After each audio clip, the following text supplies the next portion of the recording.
आज से नवरात्रे प्रारंभ हुए हैं 9 दिन तक। ये गुप्त नवरात्रे के 9 दिन, अगर आपको ऐसा लगता है कि शिवजी आप बाबा मेरी नहीं सुन रहा, बहुत संघर्ष का जीवन चल रहा है, बहुत परेशानी का जीवन चल रहा है, बहुत कष्ट का जीवन चल रहा है और कोई मंजिल, कोई राह, कोई मार्ग दिख ही नहीं रहा, तुम्हारा कैसा भी दुख है, जो आज गुप्त नवरात्रे प्रारंभ हुए हैं, आज से 9 दिन तक का एक नियम ले लो गुप्त नवरात्रे में कि मुझे शिवजी के मंदिर में अशोक सुंदरी वाली जगह पर एक बेलपत्र मां हेमवती माता के नाम से, कौन सी माता? हेमवती, मां हेमवती के नाम से एक बेलपत्र अशोक सुंदरी वाली जगह पर समर्पित करूंगी। 9 दिन का एक नियम धारण करो और 12वें या 15वें दिन आप देखिए आपका जो दुख है मेरा बाबा उसको काट कर ही रहे। गुप्त नवरात्रे जो आज से प्रारंभ हुए हैं, गुप्त नवरात्रे जो आषाढ़ महीने का ये गुप्त नवरात्रा है, इस नवरात्रे में हेमवती माता का स्मरण करना, एक बेलपत्र का पूजन करना या एक बेलपत्र के वृक्ष के नीचे आप 9 दिन तक भी, अगर मंदिर तक भी नहीं जा सकते, मंदिर में आप बेलपत्र रखने नहीं जा सकते, तो आपके घर के आंगन में, द्वारे पर, बगीचे में, आपके घर के पास अगर कोई बेलपत्र का पौधा है, वृक्ष है, उस बेलपत्र के वृक्ष के सामने एक बेलपत्र का पत्ता रखकर भी अगर आप उस पर जल चढ़ा रहे हैं या पूजन कर रहे हैं हेमवती माता के नाम से, तो उसका फल आपको मिलेगा। और मान लो बेलपत्र का वृक्ष भी नहीं है, हम मंदिर भी नहीं जा सकते, हम कहीं नहीं जा सकते, घर से बाहर कैसे निकलें?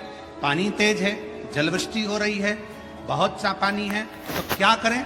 अपने घर में जो शिवलिंग है, तुम्हारे घर में अगर जो शिवलिंग है, तुम्हारे घर में जो शिवलिंग विराजमान है, उसी शिवलिंग के साक्षी में, सम्मुख में भी अगर हेमवती माता का नाम लेकर अगर एक बेलपत्र समर्पित करोगे 9 दिवस तक, तो उसका फल मिलेगा जरूर, उसका फल मिलेगा। फिर से बोलो, कौन माता? हेमवती। कौन है ये? शिव महापुराण की कथा कहती है, जब माता पार्वती जी हिमालय राज के घर में प्रगटी और हिमालयों की कंदरा में बैठकर मां पार्वती जी तप साधना में लीन हुई, जितनी परीक्षा भगवान शंकर ले सकते थे शिव जी ने सारी परीक्षा ली। ब्रह्मदेव परीक्षा लेने आए, भगवान नारायण परीक्षा लेने आए, इंद्रदेव आए, सप्तऋषि आए, सारे साधु संतों को परीक्षा लेने भेजा, पर मां उन परीक्षाओं में पास होती चली गई। तब भगवान शंकर ने दर्शन देकर कहा, पार्वती आज से तुम्हारा नाम हेमवती रहेगा। सुनो पार्वती, तुम्हारे इस नाम की आराधना जो तुम्हारे गुप्त स्वरूप में करेगा, उसको मनवांछित फल की प्राप्ति हो जाएगी। और वो फल, आज कथा अगर प्रारंभ हुई है और आप लोगों को मौका मिला है, तो इस कथा का स्मरण अपने जीवन में जरूर करें। क्या पता भोलेनाथ जी ने बेजापुर वालों पर भारी कृपा करी है, बहुत बड़ी कृपा करी, जो नवरात्र में कथा मिली और आप लोगों को ये कथा का चरित्र श्रवण करने को पहले दिन ही मिल गया। बीच में मिलते तो 2-3 दिन निकल गए होते।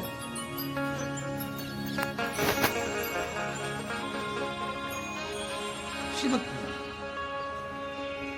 और मेरे भोले तेरा सहारा, भगवान खुद कहते हैं, जिस समय पर मां जगत जननी जगदम्बा अम्बा स्वयं दुर्गा भवानी ने देखा कि शंकर भगवान के कंठ में विष पहुंच रहा है, तब मां आद्य शक्ति दुर्गा भवानी जगत जननी जगदम्बा औषधि का पिटारा लेकर, स्वयं वेद बनकर, स्वयं डॉक्टर बनकर, औषधि का पिटारा लेकर, मेरी मां आद्य शक्ति जगदम्बा कात्यायनी, स्वयं मां कात्यायनी अपना औषधि का पिटारा लेकर, स्वयं मां जगत जननी डॉक्टर बनकर औषधि का पिटारा लेकर पहुंच गई।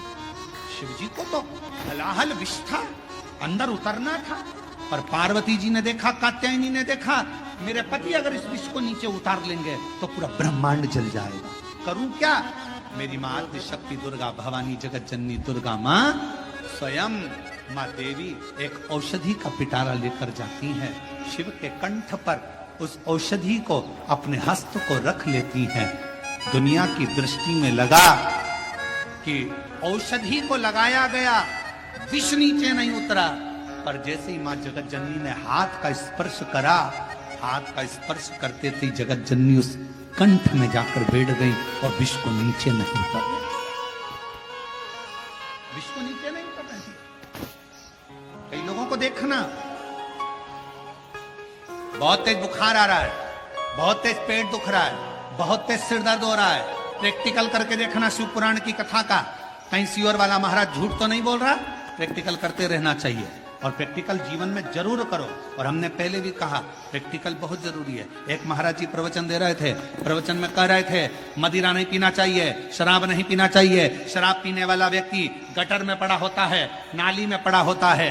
उसी में महाराज का पहचान वाला बैठा था, उठ के खड़ा हो गया, खड़ा होके बोला, वो महाराज तो इतनी बड़ी बड़ी बातें कह रहा है, तेरा सग्गा भाई पी के तो गटर में पड़ा है, तू हमको ज्ञान दे रहा है, तेरे भाई को क्यों नहीं समझाता?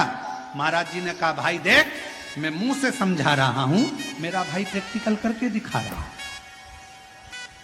तू कौन सी भाषा में समझेगा ये तेरे ऊपर निर्भर करता है। या तो मुख से सैया की साक्षी में तो कभी इंद्राणी आई नहीं, आज पहली बार इंद्राणी आई, वो भी सची देवी यहां पहुंची। क्यों, किस लिए, कैसे आना हुआ?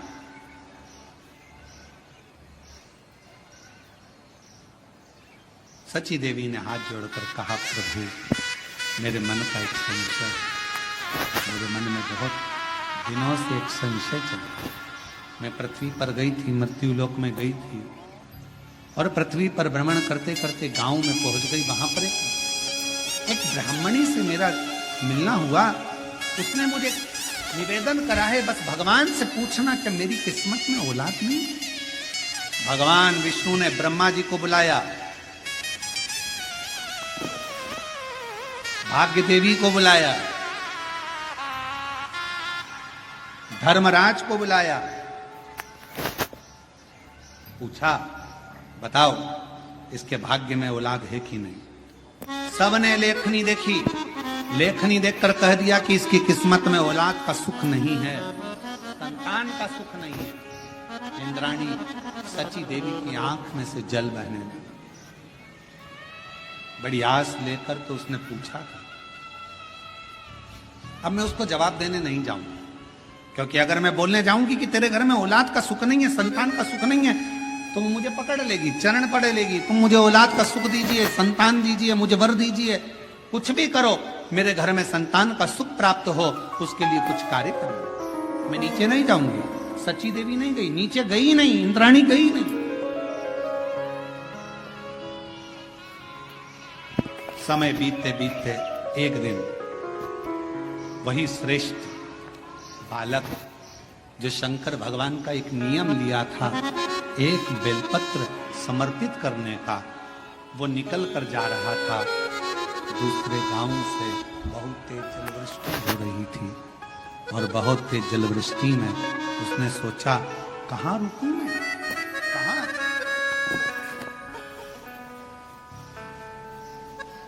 इतना तेज पानी गिर रहा है, जलवृष्टि हो रही है, जाऊं तो जाऊं कहां? उसी ब्राह्मणी के घर में वो एक बेलपत्र का नियम बनाने वाला वो श्रेष्ठ बालक उस ब्राह्मणी के घर में चले गया। आवाज लगाई, आवाज दी, महाशय बांधव बांधव, मैं गीला हो रहा हूं, बहुत तेज जलवृष्टि है, द्वार खोलिए, दरवाजा खोलिए। दरवाजा खोला गया, अंदर प्रवेश किया, मुझे प्यास लगी है, पानी पियो, भूख लगी, भोजन कर।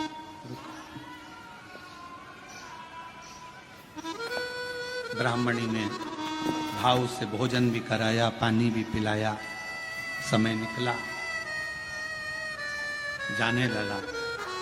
ब्राह्मणी की आंख में आंसू था।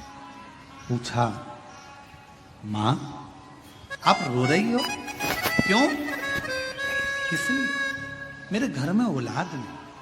अरे तो क्यों चिंता करना, क्यों चिंता करना?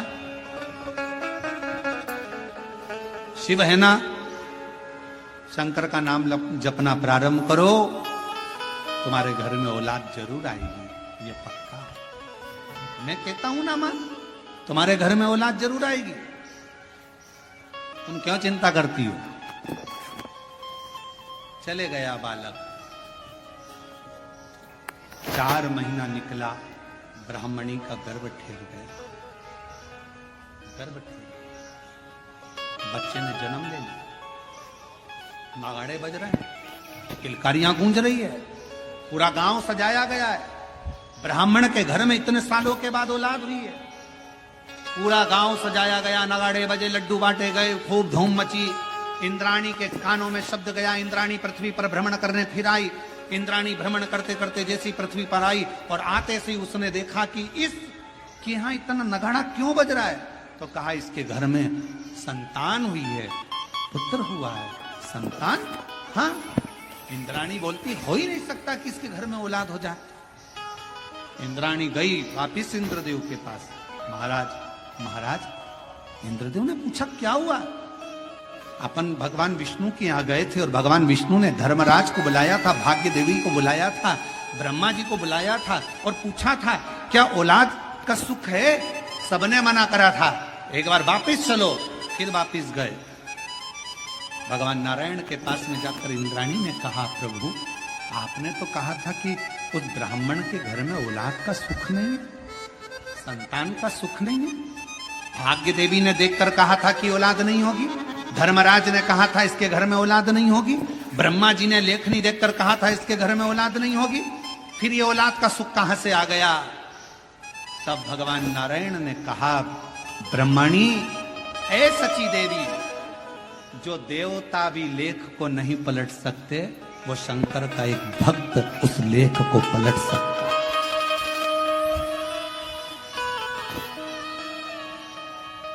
जो लेख देवता भी नहीं पलट सकते, देवता का काम है भाग्य लिखना, शिव जी का काम है भाग्य को पलट देना।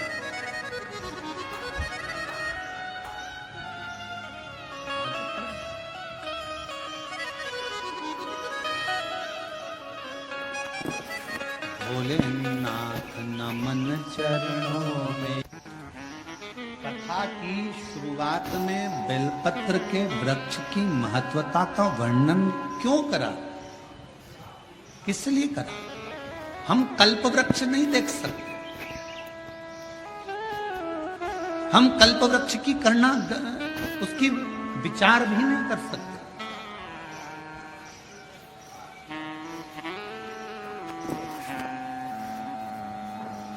हम कल्प वृक्ष को अपने घर पर लेकर भी नहीं आ सकते।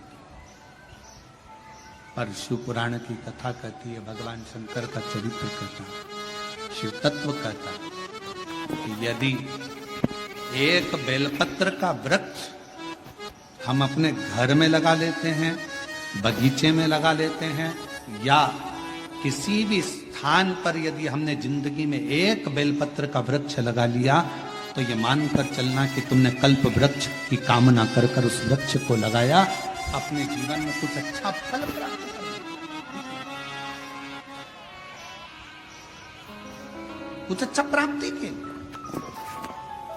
कितना महत्व है एक बेलपत्र का महत्व। एक शिव महापुराण का एक बड़ा सुंदर प्राचीन संवाद है कि एक बालक एक गांव में रहता था जिसका नाम था श्रेष्ठ। जन्म हुआ, मां चली गई, थोड़ा बड़ा हुआ, पिता चला गया। ग्रामीण क्षेत्र में रहने वाला, उसको मालूम नहीं, गांव के लोगों ने उसका पालन पोषण करा, श्रेष्ठ श्रेष्ठ श्रेष्ठ श्रेष्ठ सब उसको पुकारते थे। बच्चा छोटी सी अवस्था से ही गांव के लोगों को शिवालय में सेवा करता हुआ देखता, शंकर की आराधना करता हुआ देखता, तो उसका मन भी शिवमय हो गया। हमारे घर के जो संस्कार होते हैं वो हमारे सामने प्रकट होते हैं।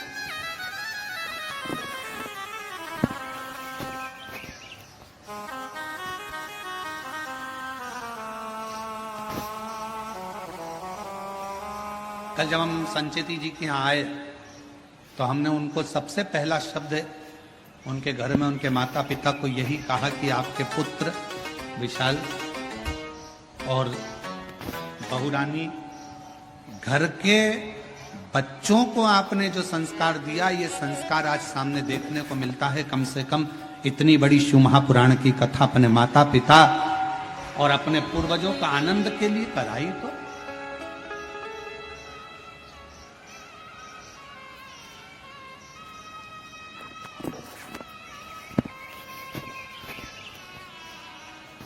नहीं तो आज के जमाने में बच्चे और शिव पुराण कराना, श्रीमद् भागवत कराना सरल है, रामायण कराना सरल है, पर शिव पुराण की कथा कराना सरल है। चारों तरफ से इतना इतना प्रेशर रहता है, हर तरह का।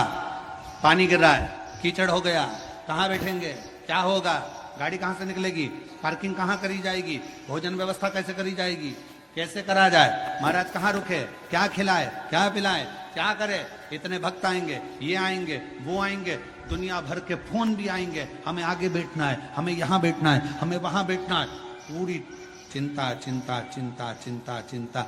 आप विशाल जी से पूछना, वो तो विशाल जी का हाथ शंकर जी ने पकड़ रखा है, इसलिए उनकी चिंता थोड़ी भोलेनाथ ले रखे हैं, पर उनसे पूछिएगा जरा कि महाराज कथा करवाना कितना कितना कठिन, जरा पूछिएगा, बहुत कठिन। जब तक कथा शिव पुराण की चालू ना हो तब तक थोड़ा थोड़ा थोड़ा थोड़ा थोड़ा थोड़ा, और जैसे शिव पुराण के पहले दिन की कथा हो जाए तो सबसे ज्यादा फ्री तो यजमान हो जाता है कि लगे अब महाराज कथा चालू हो गई, अब क्या सोचो, अब तो शंकर जी जाने, भोलेनाथ शिव जी जाने।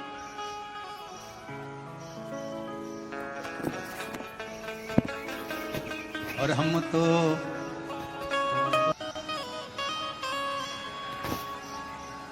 वो कौन सा दिन है जिस दिन को बेकार माना जाता है?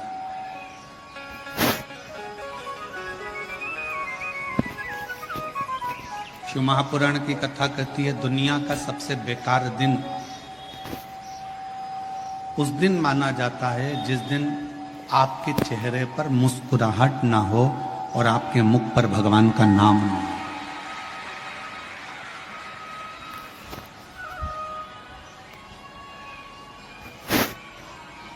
आप यदि मुस्कुरा रहे हो, आपके चेहरे पर हंसी है और भगवान का नाम है, आपके चेहरे पर प्रसन्नता है और भगवान का नाम है,